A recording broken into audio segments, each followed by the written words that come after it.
إن الحمد لله نحمده ونستعينه ونستغفره ونؤمن به ونتوكل عليه ونعوذ بالله من شرور أنفسنا وسيئات أعمالنا من يهده الله فلا مضل له ومن يضلل فلا هادي له وأشهد أن لا إله إلا الله وحده لا شريك له وأشهد أن محمدا عبده ورسوله. أخ الإسلام، تزود من حياتك للمعاد وقم لله واجمع خير زادي ولا تركن إلى الدنيا كثيرا فإن المال يجمع للنفاد. أترضى أن تكون رفيق قوم لهم زاد وأنت بغير الزاد؟ مرمو الله سبحانه وتعالى تيغاندين دنجي حالي أدو النبي مغسلين دنجي حالي nga sedeni nanti tongu bati kamanen tadi agantanya Allah, nga sedeni nanto imankendo kana kengani annabiya Allah komenyeni agay farenyani. Allah gara sirekebe kanda kenyani kande yemmenga, agara sirekebe gatogo isan kuntagun nogondi sire suranta kitana na kenka mankanda kata kilugullenga. Maremme ankin begani kande yemmenga duro goto annangiri anna takisire mutu ambireke nogondi ke bire nyemente bire dumanten dangani kengani lagara birenga annangiri anna silhandan churaga na sukka huma mei anna tunanti kena bire be hay kundune de iga sukka pame asula garunu nyeme huwai imma kebe gadaraga na kahuma mei na breke na baga kitendi na togo breke nogondi makenga he akenke naraga nankara na breke togo duna sorom maga. Maremme hakla sire dunke yala humma ankin qamunda annanya soroka pallemma ilagara kota kingani annabido sahibanundo komosiru silahanda nungimaga kankendo silahanda kebega kinyinu ngani kingani gelli golli sirunga intambaka kembrenga kita maremme owa munda ollo kitabin patampanchen nogondi kingani al-arba'una an-nawawiyya nga sirebe gara kitabe ke dabari Allah gana dungi mogara kagara ngani wallahu subhanahu wa ta'ala nyagana ke gollebe o gada ngani ke wutu Allah gando timmandi golle ke nogondi hompo hanangani kebe Allah gando golle kiraga na khalasi ya ken Allah subhanahu wa ta'ala baniada aganto golle kenya dungalle golle aganto golle kenya du uruginde golle aganto golle kenya nanti dumuke golle kembrenga ona kagada ngani nanti igara tan nagaten padi sunu laga ni kahuma mei niro kitaben nogondi katakurancha ummatonu naraga na hetiya ona atu nanti kun kitabu haikundu kebe gani suhuna hantenga ado tuanum po gabe gara raga na hatampanchi laga nanya kitabe kebe kama kenni ogarni ke kitabe beraga na hatampancha gada ngani kundu imamu kebe gara kitabe kiraga na dabari kundu ada annabi digamunya raga ni kahuma mei igatni kenda ngani jawami'ul kalimi digandepu kakundigandepu kundune mana gabe ngiranga ona atu kadi kundigamu kundune dina ke hinul lagana nangorin katiti kundigamu ai nautu humpo hana geli kalasiye ado dina ngondo manu ado limana gankaru do halale ndo harame ado takijikusiru ado silaminu lo kilunchu kubenu gankawa dabarni ado kubenu gantakawa nan dabari kunga kitene kitabe ke nogondi maremme sirebe gara ki kitabe raga na dabari ani sheikhul islam al-imam an-nawawi rahimahullah silaminu kirse kengani imam an-nawawiya Allah subhanahu wa ta'ala gam pinnai kembrenga imam an-nawawi ni koy akenya ni yahya ibn sharaf ibn muri ibn hasan al-hizami muhyiddin an-nawawi abu zakariya kembrenga keta kenya ni yahya sharafu gada sara muri gada sharafu ke sara al-hasan gana muri ke sara hizami gan kenya ni damben karanga ina kenya raga na kadi na magan kutu nanti muhyiddin ti dina ngalindana an-nawawi idaraga na magan kutu ti debenga kadi debe kibe tongani nawa abaka no nyai kengana girnonga imamun nawawi a gorndi tongani kebe nanti zakariya haba قونا تنانتي إمام النووي الفقيه الشافعي الحافظ للحديث في غنتوانا يعني أغار مذهبي غابي نغوندي غادي أما مذهبي كنا جلي إمام الشافعي مذهبي يعني كنا جرنونا غادي حديث توانا قور يعني أغا ساري دبكي بي كني نوا كندوني أغا كتني نغوبي أكتني سوريا ونيكياي إمام النووي أدا في غنتوا لغا ناقرا أدا لسلينو نسوتو كنا جرنونا حديثين قرا أدو حديثين تواغو كنا جرنونا اللغة نوتو جلان هاونga أدا صرفو دو توحيدا ناغو أدا كنشو قرا دبنيا نغوندي دبكي بي تونغاني دمشق كتاكورا نشوم مغارغا نجامل لغا نجامونداغا كما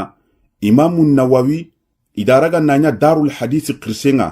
أكوتا آني كني منكينا كنا جرنونا غادي إمام النووي دونا دنبالانا قورنياني كنا جرنونا غادي سيكانا قورني الله سبحانه وتعالى جنگوكوا كن قندا جرنونا غادي du shugulan dana nyi kadi komonya marenga ti fisirenga adi kabandenga baka fibrenga imamu nawawi durugoton tagun cabudangani maremme ama har yagi sikatana halle togo alla gam pinodai ada kitabi gabe raga na togo awa gellikun kitabwa inati tahzibul asma wal lughat kengana girnonga al minhaj fi sharh sahih al muslim ken qanda girnonga taqrib wa taysir fi mustalah al hadith ken qanda girnonga hilyatul abrar ken tuintenga tinanti bil azkar an-nawawi ken qanda girnonga riyadus salihin adu al majmu' sharh al muhadhab fi al fiqh al muqaran ken qanda girnonga al 40 hadithan an-nawawiyya adu kundi tananu mare mi ho agriku kitabu binura na kundu ni jate aga dangani kundu imamu an-nawawi andaraga na kitabe suraga na tori halle kesu koni manan ni mania nanta shughulin chabu dangani ti Allah subhanahu wa ta'ala dina ke ngalinden dangani amara ga nanyagi sikati ana halle togo kwaga kuni mogobe imamu nawawi abange nawa deben nogondi hijriyan kamon tumi ado tanji kendo bane aga afati hijriyan kamon tumi ado tanyere ndo tumunyai aga fati debebe keni dimashqiyai ita kota dimashqira raga nancharleti uyenga ado debusuga karanga tiketwana gore fatiyenga kembrenga kita mareme wallahu subhanahu wa ta'ala nyagana alla gam pinno khisekei wallahu subhanahu wa ta'ala nyagana alla gandora ka jannatul firdausi nogondi wan nabiyyi men karanga ma annabiyina was-siddiqina wash-shuhada'i was-salihin wa hasuna ulaika rafiqa kembrenga ga munda na kitabe kiberaga na hatan pancha garanga ni kundu ke kitabe kundu ne oqra mogo rahimahullah kengani muhammad ayyub le ser an cigiti kitabe ke sharahandenga yogana mundo na ken sharaharaga no katella nyiram pakken dabarano gondi na illa katti sonigan kannenga katakuranca oga ummatonu inana hakitati kitabe ke iyo serebe gara dora ke gollei karallemani tuagunu kuma gabo gellagana sawaba gana kita golle ke no gondi kengri kamanchire kiyai khata ngana kita no gondi agrikumul lampunteke tuagul lampuntagunyai uwa munduna ga magati Allah agana ya gollaga ni tere bakka hutunta hinu kwa kembrenga kita lenki ogarono hobe nogondi uwa hadisi hana warno kenya nogondi alla gana dunge hadise ke imamu nawawiya tino dangani an amiril mu'minina abi hafsin umar ibn al-khattab radiyallahu anhu qal سمعت رسول الله صلى الله عليه وسلم يقول إنما الأعمال بالنيات وإنما لكل امرئ ما نوى فمن كانت هجرته إلى الله ورسوله فهجرته إلى الله ورسوله ومن كانت هجرته لدنيا يصيبها أو امرأة ينكحها فهجرته إلى ما هاجر إليه رواه إمام المحدثين أبو عبد الله محمد بن إسماعيل بن إبراهيم بن المغيرة بن بردزبة البخاري وأبو الحسين مسلم بن الحجاج بن مسلم القشيري النسابوري في صحيحيهما اللذين هما أصح الكتب المصنفة وأخرجه أحمد وأبو داود وابن ماجه والترمذي والنسائي وفي أكثر رواياته النية بصيغة المفرد وإلى الدنيا مكان للدنيا واللام أيضا من رواية الشيخين ويتزوجها عوضا أن ينكحها كمبرنا إمام النووية نودانغاني أتيدا حديث متبكى مؤمنون يمانكم مغا agorndi togonni hafsi haba umar bunul khattabi umaru wani khattabi gara sara tunkandungantenga umaru maga umaruti ida mugo annabi nyimme nga kisiro ne maga annabi kamma gatini agana tu mine nanti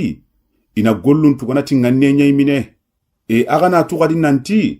ina haramare men tuganati golle nga ti nganne nyai mine ati sirebe heregoy ma bagan karu agana nyakata alla di farenga akamannatu nanti a heregoy ma bagan karu awakata alla di farenga ati kasirebe heregoy ma bagan karu ngana nyaki duna danga awakitana makenga he nantina kita makata yagare awa yagini makenga he nanti wa yagini awaka mannatu nanti aga bagan karu kata kebe a bagan karu na kata kenyai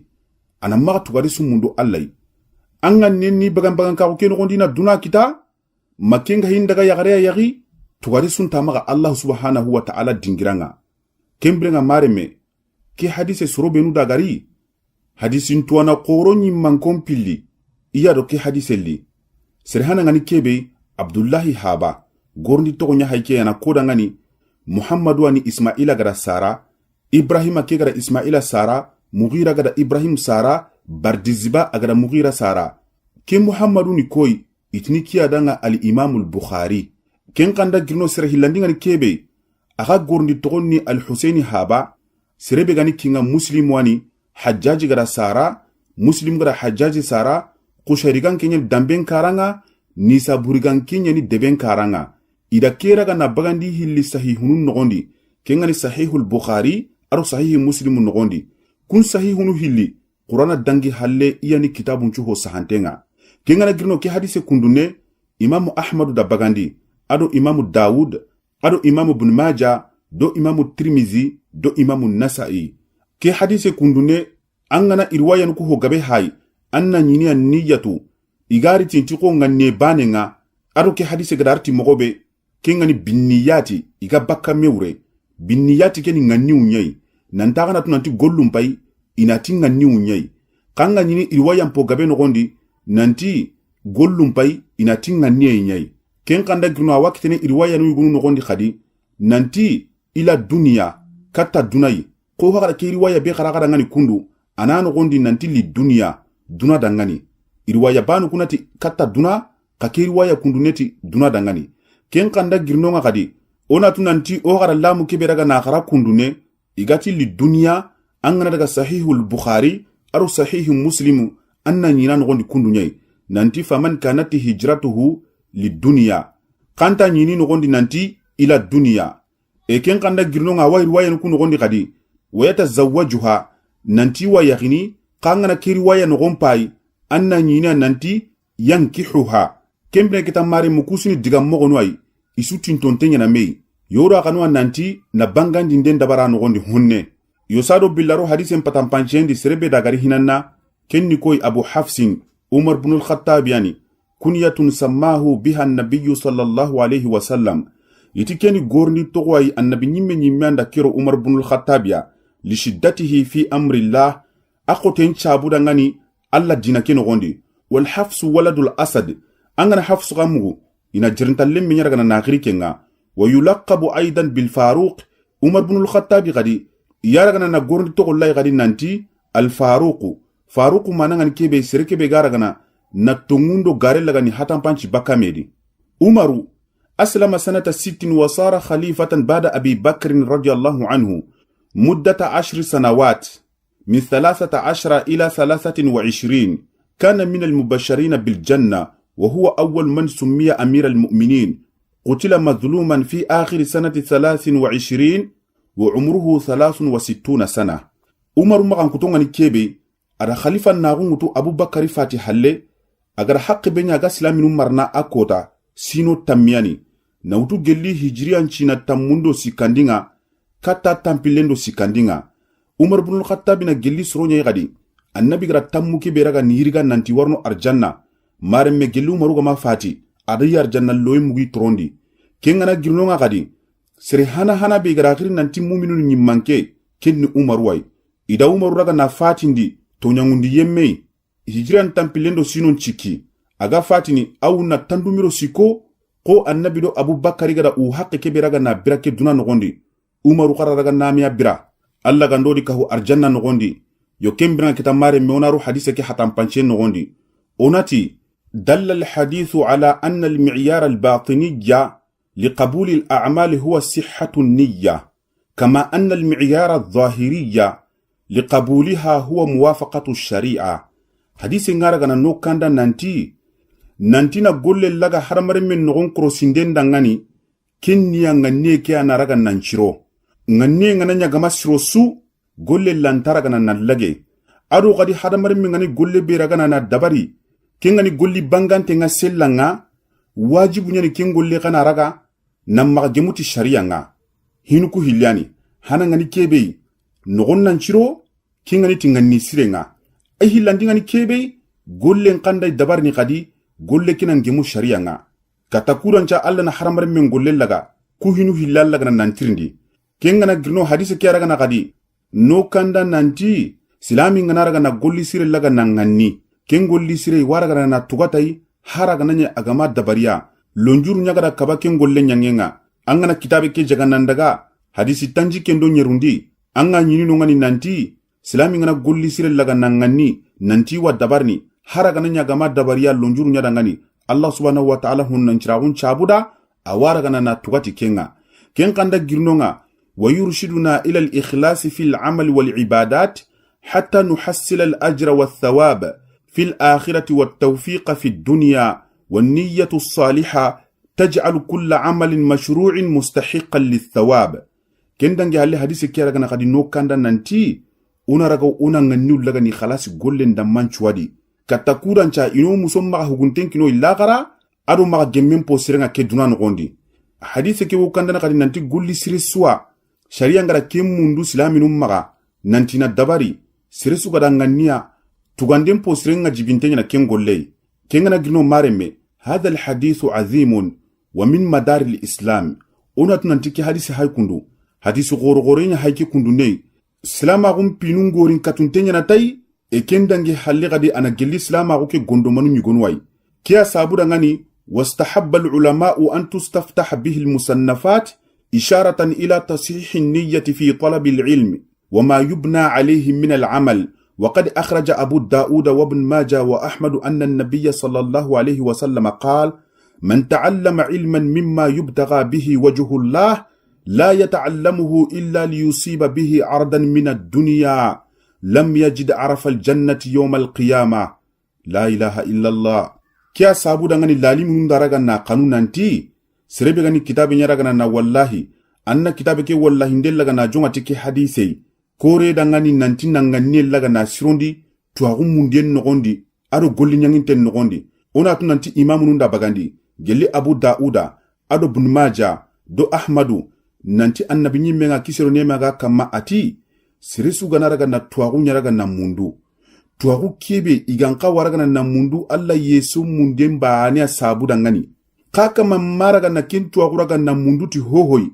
gantaina dunaraga na kitati kenga ko sasa inaka man kadralaga na urugiti kenga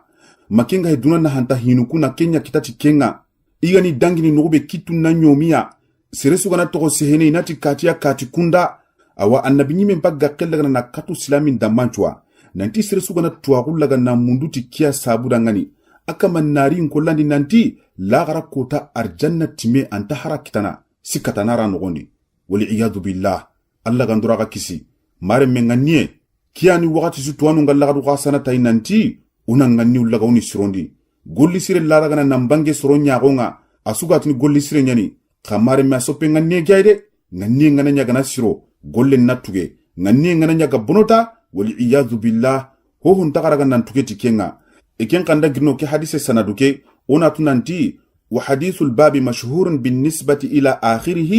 wa gharibun bin nisbati ila awwalihi لأنه لم يرويه عن النبي صلى الله عليه وسلم إلا عمر بن الخطاب ولم يرويه عن عمر إلا علقمة بن وقاص الليثي ولم يرويه عن علقمة إلا محمد بن إبراهيم التيمي ولم يرويه عن محمد إلا يحيى بن سعيد الأنصاري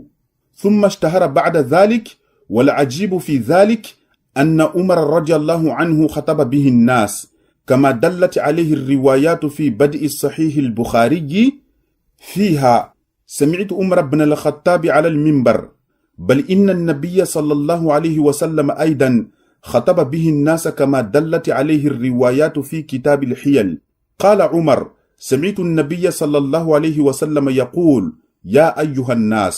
كمبرنا حديثك استلاحون كلنا أننا حديثك سلسلام باي سرو لغاروكو دينجرانا حديثك حديث سانقين تنيكنا كاننا حديثك سلسلام باي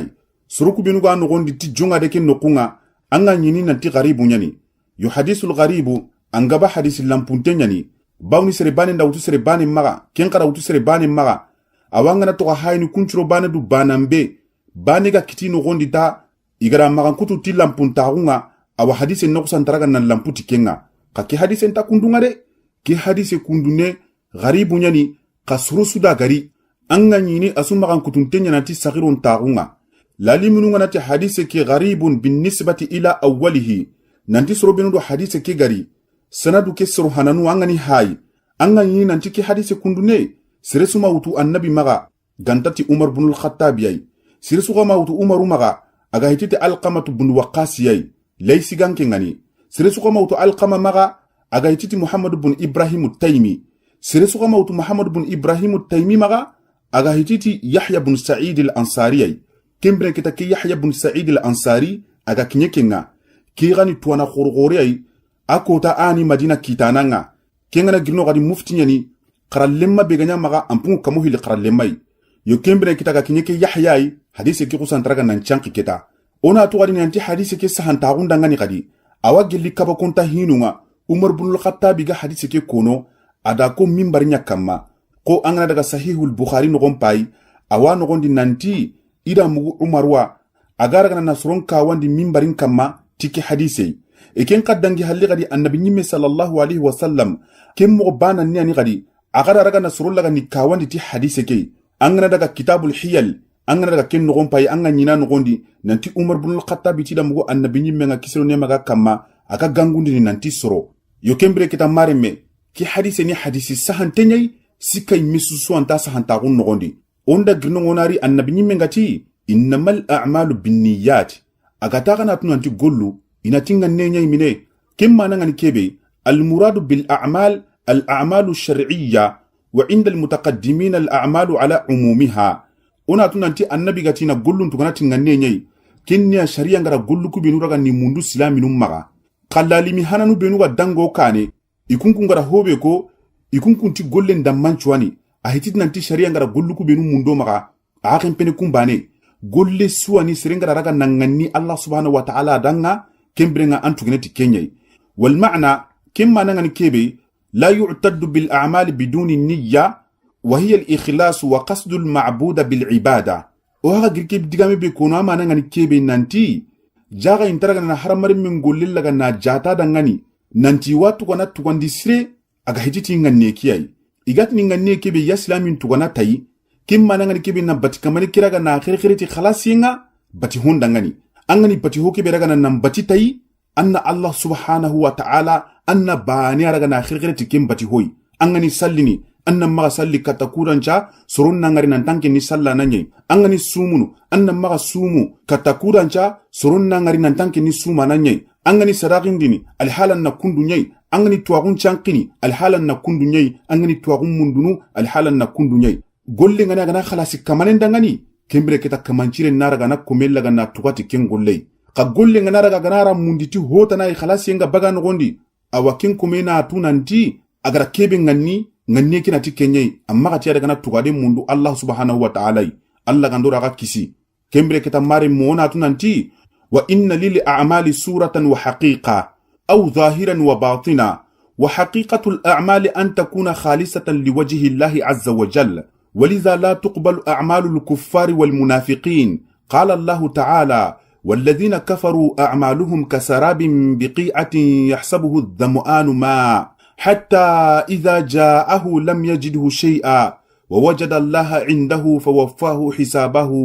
والله سريع الحساب مرمي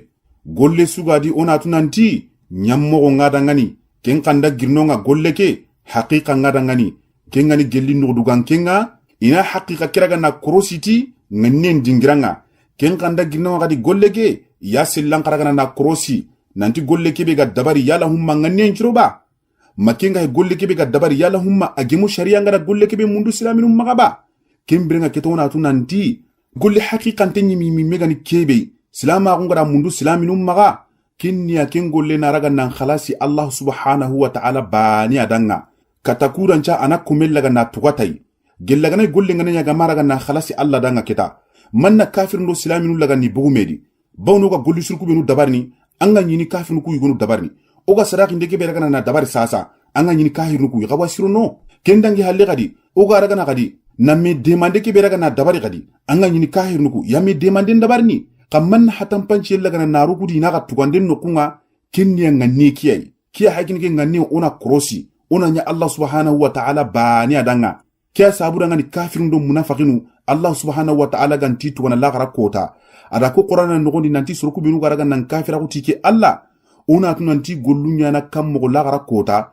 I gollu kunya na ko merere mogonya merere angana daga gunjora no gondi kiyenga na tew dakunte ngana raga niya galla ga na sedi kane agara ga nan na kiyeke toyengari akenga simmana kendingra nanti qarenya hikane kajaga jaga ho hontano ngani kembre keta kamaninta alhala na kundunyai kafiri ma munafaqi makenga hisere su gonaraga na golle laga na golli kada ngani tanaraga na wutu kenga hitite Allah subhanahu wa ta'ala yesum mundien chabuda ngani awa akaman natu nanti aganari lagara kota antatu gadi sunyini kane yakaman natu gadi nanti ke Allah iya raga na maga huguti gollunga amana ngani kebe ta bunenjani kengani perdinga anta ho kitana kota kembre ngona tunanti Allah subhanahu wa ta'ala krosindanan cirenyani akrosinden ka jenyani Allah gandura ga warja nganne sirenga gollun nogondi e ken kanda girnonga wona to gadi annabi nyimme ngati wa inna ma li kulli mir'in ma nawa nanti awa haramar me sudangani kebe agara ngani amana ngani kebe fihi ujubu at-ta'yin fi an-niyya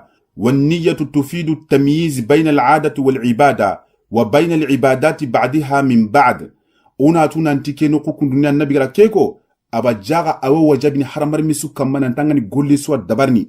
wajibu nyani ken golle nganin na ngaran gondi e ken kanda ginona tun nanti nganin bayde ana ragana na hatan panci laga la dagan kagu ado allambati naga e ken kanda ginona hari allambati kubinu minu gadi awara gana gadi na hatan panci laga nani naga nganin ganta ho no gondi kembire kita lada lanta tuini baka allambatendi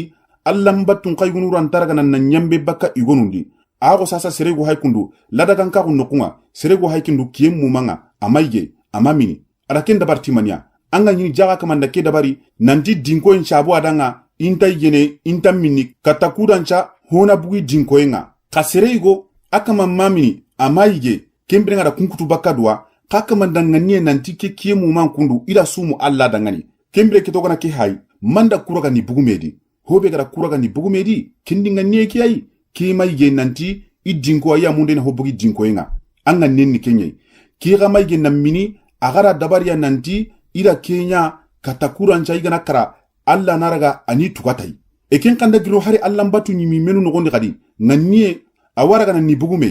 anga nyini serego sasa gelli kiyenga bugu lonjuru khore goda kita kel lonjuru dina nga utada ngani anga nyini makiyenga tinin kenu ama salli eken brenga kita agiri ada arakanu nagati hana salli ayille arakanu nagati hillandi sallini kembrenga kita manna tuindini nanti arakan nagati hana kebe agara salli hana nyani e arakan nagati hillandi kebe agara salli laga saranyani nganne nyana raga nagadi na kugaraga ni hatan panci bakamedi yokia sabuda maremme awajibintenga golli sagana sukkamma angani golle kebe dabarni anna nganne nyanya kin golle nogondi e nganne ki kan khalasi alla bani adanga de amma nyati tronkonge amma nyati dungalle e ken kanda girunari kadi annabi nyimme ngati faman kanat hijratuhu ila Allah wa rasuli فهجرته إلى الله ورسوله ومن كانت هجرته لدنيا يصيبها أو امرأة ينكحها فهجرته إلى ما هاجر إليه مراد ونكيبي أغتي فمن كانت هجرته إلى الله ورسوله نية وقصدا ومعنى فهجرته إلى الله ورسوله قبولا وثوابا وشرعا أغتي سربي هرغوين غنا يكتا الله دي فارني أما نغنكيبي غنين دينغرانا أدو خيرغرين تاغن دينغرانا nanti alla rake golle miya mundai kendangi halle alla da golle kiraga ken kanda girunga gari awatu kana tiki golle nyangenga lugan karanga ganati hijra amana ni mania wal hijratu lughatan hiya tarku wa haqiqatuha tarku ma nahallahu anhu kama jaa fi sahih المهاجر من هاجر ما نهى الله عنه أرواه البخاري ننتي هجرة لغان كارنغا أما ننمي ميغاني كيبي نهون تغنغاني قهون تقنمي مي حقيقة نمي ميغاني كيبي دي كنيا الله سبحانه وتعالى غرا كمول لغاني كباباكا كوبينو نيانينغا هرمرين من نارغانا كين تغنغاني قوى غري حديث ساحنتين نغني مغوبي إمام البخاري غرا بغاندي ننتي هاجريين من نمي ميغاني كيبي كنيا كيبي غرا نمباجاري باكا هونغا الله غرا كباباكا كينغا ama nangan kebi nallatu baka kabanta hunga lew alla gara kebi kabo kama ken kanda ginona tunanti hijranga wa awwalu hijratin hiya hijratu as-sahaba radiyallahu anhum min makkah ila al-habashah thumma ila al-madina wa min al-hijrati tarku ard al-kuffar lidhahab ila diyar al-islam biqasd al-muhafadhati ala ad-din wa man la yastati'u an yuqima sha'air ad-din yajibu alayhi an yuhajir wa hadha al-hukm baqin e kembri ngona tunanti hijra hana nyimi megani kebe mareme anya gelli annabi nyimi mekiye nyari sahiba nunga raga nambugu makka nogondi iga herego kata habasha kemi hijra hana ahilandinga ni kebe sahiba nunga raga nambugu makka nogondi bawni konti dinal laga na dabare ko mo be gallingi danga ibugu gadi namperego kata madina e wona tunanti hijra nyimi megani kebe silamin na kafiri munye ngara ana girina daga kata silami munye nga kata kudancha iga raga na igi dinan tangana mogobe aganta yebebene bakki maga ken kanda girno wona tunanti sere sugani araganta katini islama ko ke aragana na sabati ndi debei abona tunanti ken kama bagan kaw ngajibinta kunya na kaman kamma anambugu ken debei anandaga kata debe tanai kata kudancha adinanga ntaragana nambona maga mogobe e wona tunanti hijra ke kiten paide atto konteni ma alqiyama ahititi nanti ani annabi kiyekiyadi awoku kiyeki ga kinye hijra ntagadi kundum pede sere suro ga ntaragana ni dinal laga na dabar debei kin kama nambu ken debe na daga kata debe tanai aragi dinal laga na dabar nonga mogobe awaji mintena ken kama kamma anambugu ken debe andaga kata debe tanai kembre kitonati wallahu ta'ala a'lam Allah subhanahu wa ta'ala ani tuwananga wallahu subhanahu wa ta'ala nyagana Allah gandaraga none nul laga ni tanga baka gara kungenga ado no ya gol laga ni tanga baka jambantaunga ado no sondumul laga ni dura gundi baka ngani burunga wallahu subhanahu wa ta'ala nyagana agando warjaga tuwagunga na barki roda ngani ken tuwagu nogondi agando warjaga gollenga nourgiti ken golle nyangenga wa sallallahu ala sayyidina muhammadin wa ala alihi wa sahbihi wa sallama tasliman kathira wassalamu alaikum wa rahmatullah wa barakatuh